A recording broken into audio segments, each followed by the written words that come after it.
Hi! This is Revathi. Video చూస్తున్న వారికి likes, కామెంట్స్‌తో encourage చేస్తున్న వారికి థ్యాంక్ యూ సో మచ్. 'నా తనువు నా ప్రాణం నీకై' ఎపిసోడ్ నంబర్ 18. నో, నాకు అమ్మ వద్దు. డాడ్ ఒక్కడు చాలు. ఈ విషయంలో నేను మీ మాట అస్సలు వినను మామ అంటూ మొండిగా వాదిస్తుంటాడు చెర్రీ. డౌట్ లేదు, వీడు ఆ మెంటలోడిని మించిపోతాడు. వీడి ద్వారా అయినా కళ్యాణ్‌ని పెళ్ళికొప్పించే ప్రయత్నం చేద్దామనుకున్నాను. వీడే ఒప్పుకోవడం లేదు.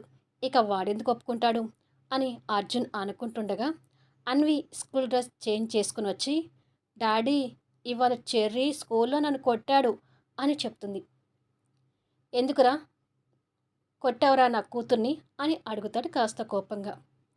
రౌడీ బేబీ బ్యాడ్ బాయ్స్తో ఫ్రెండ్షిప్ చేస్తుంది మామ, అందుకే కొట్టాను. మీరెవ్వరూ లేనప్పుడు తనని కేరింగ్గా చూసుకోవాల్సింది నేనే కదా, అందుకే కేరింగ్తో చిన్న దెబ్బ కొట్టాను అంటాడు పెద్ద తెలివైనడు. అల్లుడి మాటలకి మామ ఐసైపోతూ, మీ నాన్న నువ్వు అవతల వారి మీద మీకున్న ప్రేమని భలే వెరైటీగా చూపిస్తారా అని మనసులో అనుకొని చెర్రీని దగ్గరికి తీసుకొని ప్రేమగా ముద్దు పెట్టుకుంటాడు. నన్ను కొట్టాడంటే చెర్రీని ముద్దు పెట్టుకుంటున్నావేంటి డాడీ అని అడుగుతుంది అన్వి. మరి నువ్వు బ్యాడ్ బాయ్స్తో ఎందుకు ఫ్రెండ్షిప్ చేస్తున్నావు అని అడుగుతాడు అర్జున్.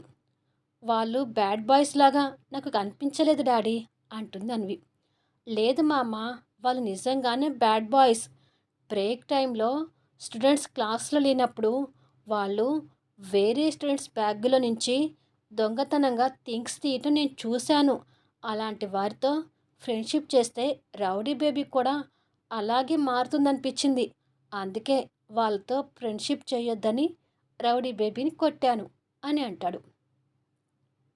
నువ్వు చెప్తున్నది నిజమే కావచ్చు చెర్రీ, అలా అని అన్వి మీద మ్యాన్ హ్యాండ్లింగ్ చేయకూడదు కదా అంటాడు అర్జున్. సరే మామ, రౌడీ బేబీని ఇంకెప్పుడు కొట్టనులే, ఏదైనా ఉంటే మాటలతోనే తనకి చెప్తానులే అని అంటాడు. వాళ్ళ థింగ్స్ దొంగతనం చేసే వాళ్ళని నాకు తెలియదు డాడీ అని అంటుంది అన్వి. ఇప్పుడు చెర్రీ చెప్పాడు కదా, వాళ్ళతో కొంచెం జాగ్రత్తగా ఉండు, వాళ్ళు అలాంటి పనులు చేయనివ్వకుండా చూడు అంటాడు అర్జున్ కూతురుతో. సరే డాడీ అని అంటుంది. ఇంతలో సంజన వాళ్ళిద్దరికీ స్నాక్స్ మిల్క్ తీసుకొని వస్తుంది. స్నాక్స్ వచ్చేసాయి, ఇద్దరు కూర్చొని తినండి అంటూ చెర్రీని ఎత్తుకొని సోఫాలో కూర్చోబెడతాడు అర్జున్. సంజన అర్జున్కి ఎదురుగా కూర్చుంటే అన్వి తల్లి పక్కన చేరుతుంది. ఇద్దరు ప్లేట్లో పెట్టిన బిస్కెట్స్ తింటారు. తర్వాత అర్జున్ చెర్రీకి పాలు తాగిస్తుంటే సంజన అన్నికి పాలు తాగిస్తుంటుంది. ఇద్దరు పాలు తాగడం పూర్తి చేస్తారు. వెళ్ళి ఇద్దరు కాసేపు ఆడుకోండి అంటాడు అర్జున్. అలాగే మామ అంటూ చెర్రీ అన్వి చేపట్టుకొని వెళ్తుంటాడు.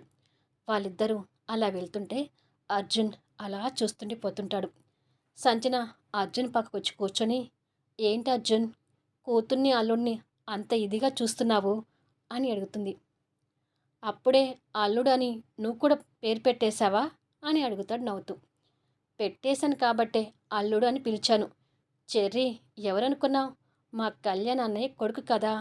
కళ్యాణ్ మైథిలిని ఎంతగా ప్రేమిస్తున్నాడో చెర్రీ కూడా మన అన్విని అంతగా ప్రేమిస్తాడు. సో ఎప్పటికైనా మన ఇంటికి కావాల్సిన అల్లుడు చెర్రీ మాత్రమే అని అంటుంది. మీ కళ్యాణ్ అన్న నువ్వు చెర్రీ అందరూ ఒకటై పోయారన్నమాట అని అంటాడు. మేము ఎప్పుడు ఒకటే, నువ్వే ఒంటరివాడివి అని అంటుంది నవ్వుతూ.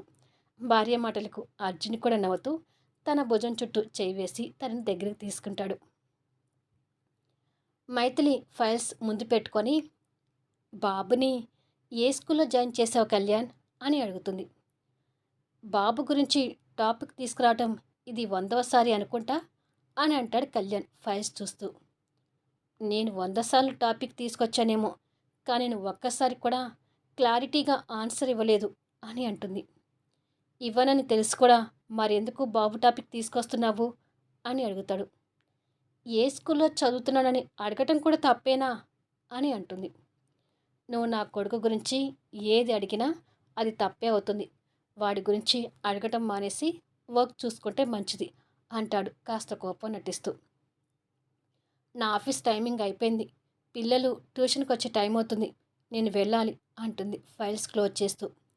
కళ్యాణ్ కూడా చేతి వాచ్ చూసుకుంటూ అప్పుడే టైం ఇంత తొందరగా గడిచిపోయిందేంటి అని అనుకొని, సరే నాకు కూడా బయటికి వెళ్ళే పనుంది, నేను నిన్ను డ్రాప్ చేస్తాను పదా అని అంటాడు ఫైల్స్ క్లోజ్ చేస్తూ.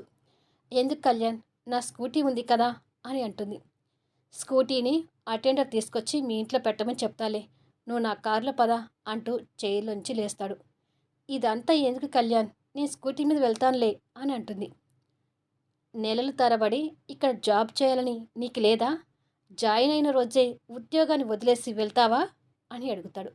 ఎందుకు వెళ్తాను, ఏం వెళ్ళను అంటుంది. మరి నేను నీ బాసుని కదా, నేను చెప్పినట్టు నువ్వు వినాలా, నువ్వు చెప్పినట్టు నేను వినాలా అని అడుగుతాడు. నువ్వు చెప్పిందే నేను వినాలి అని అంటుంది బుద్ధిగా. కదా, అయితే పద అంటూ ముందుకు నడుస్తుంటాడు. ఈ మెంటలోడు తను అన్నది దక్కించుకోవడానికి ఏమాత్రం తగ్గడు అని తిట్టుకుంటూ కళ్యాణ్ వెనుక వెళ్తుంటుంది. ఇద్దరు కారులో వెళ్తుంటారు. నువ్వు ఇక్కడ జాయిన్ అయ్యావని మోహన్ చెప్పావా అని అడుగుతాడు డ్రైవింగ్ చేస్తూ. ఆ ప్రశ్నకు మైథిలి కంగారు పడుతూ, నువ్వు ఇక్కడికి వచ్చావని విషయమే మోహన్కి తెలియకుండా ఉంచాలి, తెలిస్తే నీతో మాట్లాడాలని చూస్తాడు అని మనసులో అనుకుంటుంది. అడిగేది నిన్నే, నువ్వు నా కంపెనీలో జాయిన్ అయిన విషయం మోహన్కి తెలిసిందా అని మళ్ళీ అడుగుతాడు.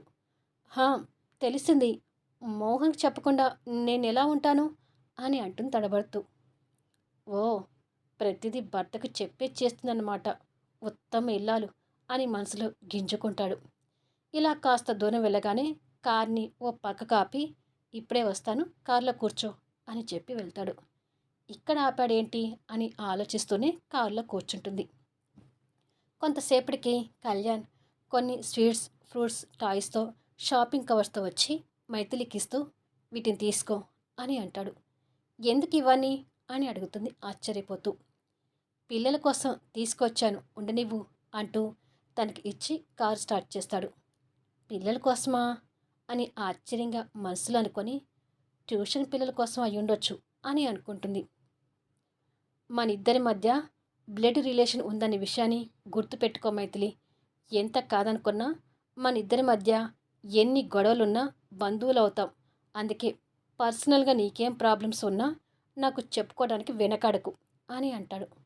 నాకేం ప్రాబ్లమ్స్ ఉంటాయి, అలాంటిదేమీ లేదు, నేను బాగానే ఉన్నాను అని అంటుంది మనసులో ఉన్న బాధని దిగమిగుకుంటూ. ఉంటే మాత్రం నాతో చెప్పడానికి వెనకాడకు అంటాడు డ్రైవ్ చేస్తూ. అలాగే కళ్యాణ్, ఇంతకీ నేను ఐశ్వర్య ప్రాపర్టీస్ని అమ్మింది శ్రీపతి గారి కదా, మరి వారి దగ్గర నుంచి నువ్వు ఎప్పుడు కొన్నావు అని అడుగుతుంది. శ్రీపతి గారు ఎవరో కాదు, ఆర్య వాళ్ళ బాబాయ్ అని అంటాడు.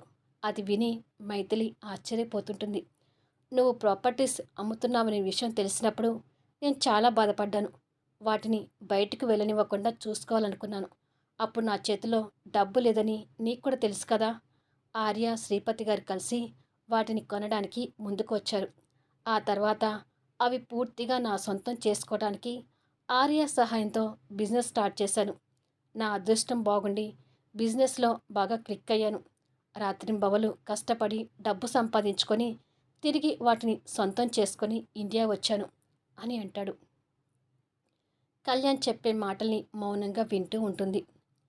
నీకు ఐశ్వర్య నిలయం మీద అంతగా ఆసక్తి లేదనుకుంటా, అందుకే దానిని కూడా అమ్మేశావు. కానీ నాకు అలా కాదు, నేను చిన్నప్పటి నుండి ఐశ్వర్య నిలయంలోనే పెరిగాను కాబట్టి గ్రానీకి నాకు ఆ నిలయంలో ఎన్నో మధుర జ్ఞాపకాలు ఉన్నాయి అని అనుకుంటూ ఆ బాధలో కన్నీళ్ళు పెట్టుకుంటూ, అసలు గ్రాని చనిపోకుండా ఉండాల్సింది నువ్వే మా గ్రానీని పట్టున పెట్టుకున్నావు అని అంటాడు బాధలో వచ్చిన ఆవేశంతో. ఆ మాటలు మైథిలి మనసుకు ముళ్ళులాగా గుచ్చుకోవడంతో కన్నీళ్ళు పెడుతుంటుంది. తన కన్నీళ్ళు చూడగానే తట్టుకోలేని కళ్యాణ్ టక్కున కారాపి తను చూస్తూ, గ్రాని గుర్తుకు రాగానే తొందరలో అలా మాట్లాడాను మైథిలి, ప్లీజ్ ఏడవకు అని అంటాడు. కానీ మైథిలి మనసులో గూడు కట్టుకుపోయిన ఆ బాధ కన్నీళ్ళ రూపంలో కక్కుతుంటుంది.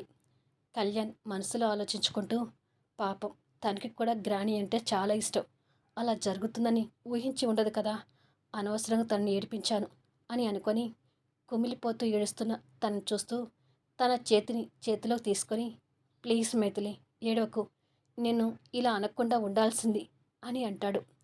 లేదు కళ్యాణ్, నాదే తప్పు. ఆ రోజు అమ్మమ్మ గారితో అలా మాట్లాడడం నాదే పెద్ద తప్పు. ఆ క్షణం నేను ఉన్న ఆవేశంతో ఏదేదో మాట్లాడి పొరపాటు చేశాను అంటూ ఏడుస్తుంటుంది. ఇప్పుడు తప్పని అనుకోవడం వల్ల చేసేది ఏమీ లేదు కదా మైథిలి. గ్రాని తిరిగి రావడం అనేది జరగదు కదా. నేను ఐశ్వర్య నిలయానికి తిరిగి వచ్చాక గ్రాని నాతో పాటే ఉన్నట్టుగా అనిపిస్తుంది. నేను అమెరికాలో ఉన్నప్పుడు గ్రానీని మిస్ అవుతున్నాను ఫీలింగ్ బాగా ఉండేది. కానీ ఇక్కడికి వచ్చాక ఆ నిలయంలో అణువణువున గ్రాని జ్ఞాపకాలు ఉండేసరికి గ్రాని మిస్ అవుతున్నాను అనే ఫీలింగ్ చాలా వరకు తగ్గిపోయింది. గ్రాని ఒడిలో పడుకొని మాటలు చెప్పడం తప్ప నేను అన్ని ఫీలింగ్స్ని గుర్తు తెచ్చుకొని సంతోషపడుతున్నాను. గ్రాని ఏ లోకంలో ఉన్నా మనల్ని కనిపెట్టుకొని ఉంటుందని నమ్మకం కూడా నాకుంది. నువ్వు ఏడిస్తే మీ అమ్మగారు ఊరుకోదు. నిన్నిలా ఏడిపించినందుకు రాత్రి నిద్రలో గ్రాని నన్ను దెయ్యంలా పట్టినా పడుతుంది అని అంటాడు నవ్వుతూ. మైథిలికి కూడా ఆ మాటలు కాస్త నవ్వుతుంది. తన నవ్వును చూసి కళ్యాణ్ సంతోషపడుతూ, నువ్వెప్పుడు హ్యాపీగా ఉండాలి మైథిలి. నీ కళ్ళలో కన్నీళ్ళకి స్థానం ఇవ్వాలని చూడొద్దు అంటూ ప్రేమగా తన కన్నీళ్ళు తుడుస్తాడు. కళ్యాణ్ చూపించే ప్రేమకి మైథిలి ట్రాన్స్గా చూస్తుండిపోతుంటుంది. కళ్యాణ్ మళ్ళీ కారు స్టార్ట్ చేసి వెళ్తూ, నీకోసం డైలీ కారు వస్తుంటుంది. నువ్వు నీ స్కూటీ మీద రావడానికి వీల్లేదు అని అంటాడు. వద్దు కళ్యాణ్, నేను స్కూటీ మీదనే వస్తాను అని అంటుంది. అయితే రేపు నుండి అసలు రావద్దులే. నేను ఈ క్షణం నుంచే ఉద్యోగం నుంచి తీసేస్తున్నాను అంటాడు సీరియస్గా. ఆహా, వద్దు, నాకు ఉద్యోగం కావాలి. సరే, నీ ఇష్టం, నేను కారులోనే వస్తానులే అని అంటుంది. నువ్వు బాబుని చూడటం కోసమే నా దగ్గర పిఏగా జాయిన్ అయ్యావని నాకు అర్థమవుతుంది మైథిలి. కానీ బాబుని చూడాలనే ఆశ మాత్రం నీకు ఆశగానే మిగిలిపోతుంది. బాబుని నీ కంట పడకుండా చూసుకోవడమే నా పని అని మనసులో అనుకుంటూ మైథిలి ఇంటి ముందు కారు ఆపుతాడు. కాఫీ తాగి వెళ్దుగాని రా కళ్యాణ్ అని పిలుస్తుంది. మోహన్ లేకుండా తనతో ఇంట్లోకి వెళ్ళడం కరెక్ట్ కాదు, లేనిపోని అపార్థాలకు దారి తీయొచ్చు అని అనుకొని, లేదులే మైథిలి, నేను త్వరగా వెళ్ళిపోవాలి, ఇంకొకసారి ఎప్పుడైనా వస్తానులే అని అంటాడు. సరే కళ్యాణ్ అని కవర్స్ పట్టుకొని కారు దిగి బాయ్ అని చెప్పి గేట్ తీసుకొని లోపలికి వెళ్తుండగానే అక్కడే ఆడుకుంటున్న చిన్ను బన్ను నవ్వుతూ తనకు ఎదురొస్తారు. కళ్యాణ్ వాళ్ళని చూస్తూ ఉండగానే మైథిలి చిన్నుని ఎత్తుకొని ముద్దు చేస్తూ ఇద్దరి పిల్లల్ని తీసుకొని లోపలికి వెళ్తుంటుంది. ఆ దృశ్యాన్ని చూసి కళ్యాణ్ బాధగా నవ్వుకొని తిరిగి వెళ్తుంటాడు. ఆ దృశ్యాన్ని గుర్తు చేసుకుంటూ, నా టైం బాగుండుంటే ఆ పిల్లల ప్లేస్లో చెర్రీ ఉండేవాడు, చెర్రీని ఎత్తుకొని ముద్దు చేస్తూ ఉండేది అని అనుకుంటూ వస్తున్న కన్నీళ్ళు తుడుచుకొని, ఇప్పటికైనా మైథిలి నేను ఆ తప్పు చేయలేదని నమ్ముతుందా అని ఆలోచిస్తూ, నన్ను నమ్మి ఉంటే నన్ను కాదని మోహన్ ఎందుకు పెళ్లి చేసుకునేది? ఇప్పటికి కూడా నేను ఆ తప్పు చేశానని అనుకుంటుందేమో. పైగా తన ముందు నేను చేస్తున్న ఓవర్ యాక్షన్కి ఇక ఎప్పటికీ నమ్మలేకపోవచ్చు. అయినా జరిగిందంతా జరిగిపోయాక ఇప్పుడు తను నన్ను నమ్మితే ఏంటి, నమ్మకపోతే ఏంటి అని అనుకొని బాధపడుతూ ఉండగా అర్జున్ నుంచి ఫోన్ వస్తుంది. చెప్పు అర్జున్ అని అంటాడు ఫోన్ లిఫ్ట్ చేసి. చెర్రీని మా ఇంటికి తీసుకొచ్చాను, నువ్వు తీసుకెళ్తావా, నన్ను డ్రాప్ చేయమంటావా అని అడుగుతాడు అర్జున్. నేను అటే వస్తున్నానులే, చెర్రీని తీసుకుని వెళ్ళిపోతాను అంటాడు కళ్యాణ్. సరే, మా ఇంటి దగ్గర ఉన్న పార్కులో పిల్లల్ని తీసుకొచ్చి ఆడిస్తున్నాను, నువ్వు పార్కు దగ్గరికి వచ్చేయి అని చెప్తాడు అర్జున్. సరే అని చెప్పి ఫోన్ పెట్టేసి కళ్యాణ్ వెళ్తుంటాడు. పార్కులో కాస్త దూరంలో చెర్రీ అన్వి ఆడుకుంటూ ఉంటే అర్జున్ కళ్యాణ్ బెంచ్ మీద కూర్చొని మాట్లాడుకుంటూ ఉంటారు. ఏమంటుంది కొత్తగా జాయిన్ అయిన మీ పిఏ అని అడుగుతాడు అర్జున్ తన మీద కోపాన్ని చూపిస్తూనే. వీడియో ఎలా ఉంది అనేది కామెంట్స్లో తెలియచేయండి. అలాగే లైక్స్ ఇచ్చి సపోర్ట్ చేయండి. దయచేసి ఏ వీడియోని స్కిప్ చేయకుండా అన్ని వీడియోస్ చూస్తూ రండి. మళ్ళీ నెక్స్ట్ వీడియోలో కలుద్దాము.